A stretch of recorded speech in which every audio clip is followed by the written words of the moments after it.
Hi hello welcome to post 360. నేను మీ మురళీరాపల్లి.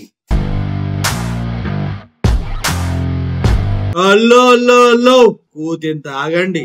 మనిషి అన్న తర్వాత కూతింత సహనం ప్రతి ఒక్కరికి అవసరం. ఎందుకంటే ఇప్పుడు నేను చెప్పబోయే న్యూస్ లో విషయం ఉంది కాబట్టి.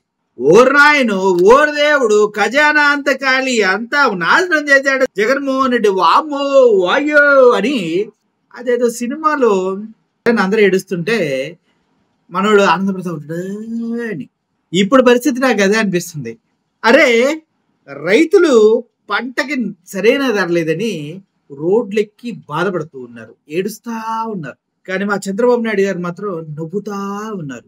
అమరావతికి డబ్బులు వస్తేనే, అమరావతికి 40,000 ఎకరాలు కావాలి, అమరావతికి ఇంకో 10,000 ఎకరాలు కావాలి. ఈ రోజు నారాయణ కూడా అమరావతికి ఇంకో 10,000 ఎకరాలు కావాలి, 5,000 ఎకరాలు అంటే ఎయిర్పోర్ట్ కంట, ఇంకొక 5,000 ఎకరాలంట ఎడ్యుకేషన్ సిస్టమ్స్ డెవలప్ చేయడానికి, రోడ్ల కోసం, అదే విధంగా స్పోర్ట్స్ అథారిటీ నిర్మించడం కోసం కావాలి. ఇలా స్పోర్ట్స్ అథారిటీ నిర్మించడం కోసమే 400 ఎకరాలు బిల్లీరావుకి ఇచ్చినటువంటి చంద్రబాబు నాయుడు గారు హైదరాబాద్ లో సెంట్రల్ యూనివర్సిటీ విద్యార్థులు పోరాటం చేస్తే గానీ చివరికి వాళ్ళకి సొంతం కాల. బిల్లీరావుకి ఇచ్చినట్టు ఇప్పుడు అందరికి ఇచ్చేస్తా ఉంటాడు. సో ఇటువంటి పరిస్థితుల్లో పవన్ కళ్యాణ్ గారు సంక్షేమం కోసం డబ్బులు లేవు, అప్పులు ఎలా తేవాలో ఆలోచిస్తూ ఉన్నాము. అసలు ఆ జగన్మోహన్ రెడ్డి చేసిన విధ్వంసాన్ని చూస్తే ఎవరు అప్పులు కూడా ఇవ్వట్లేదు, షూరిటీలు అడుగుతూ ఉన్నారు. ఎన్ని కబుర్లు చెప్పారు, 1,70,000 కోట్లు అప్పు తెచ్చారు. ఏంటి ఇన్ని కబుర్లు చెప్పి కూడా 1,70,000 కోట్లు అప్పు తెచ్చారు స్వామి. మీ అమరావతిలో మీరు సిఆర్డిఏకి ఇచ్చిన భూములన్నీ తాకట్టు పెట్టారు స్వామి.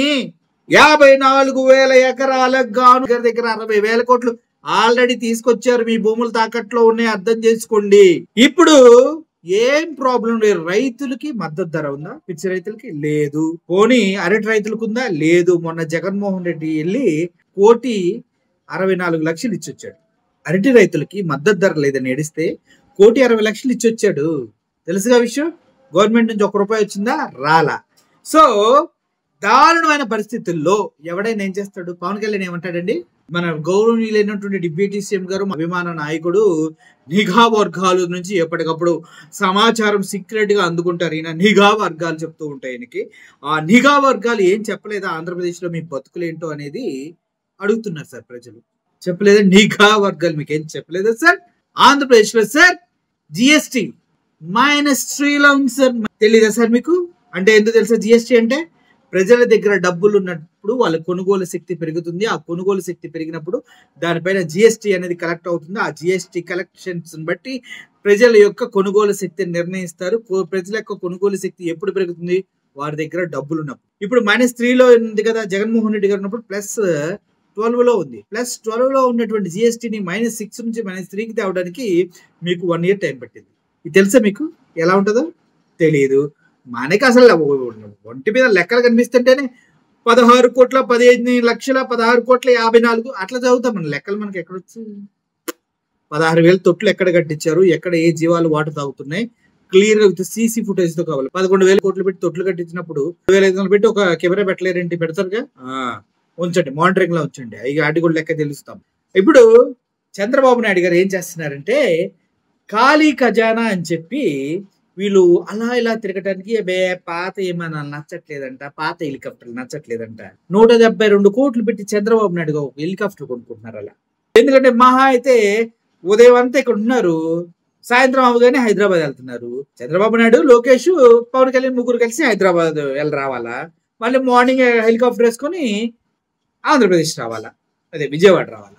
ఇది అక్కడ జరుగుతుంది తంతు. సో ప్రైవేట్ హెలికాప్టర్లు ఎంతకాలం వాడుతామని కొత్త హెలికాప్టర్ కొనేస్తున్నారు. ప్రజలకు కానీ రైతులకు కానీ 1 రూపాయి లేదు, అప్పు పుట్టలేదు, అప్పు దరిద్రం, మా వల్ల కావట్లేదు అంటారు. 172 కోట్లు పెట్టి హెలికాప్టర్ కొంటున్నారంట. ఏందిది? కొద్ది గన్నా ఉందా?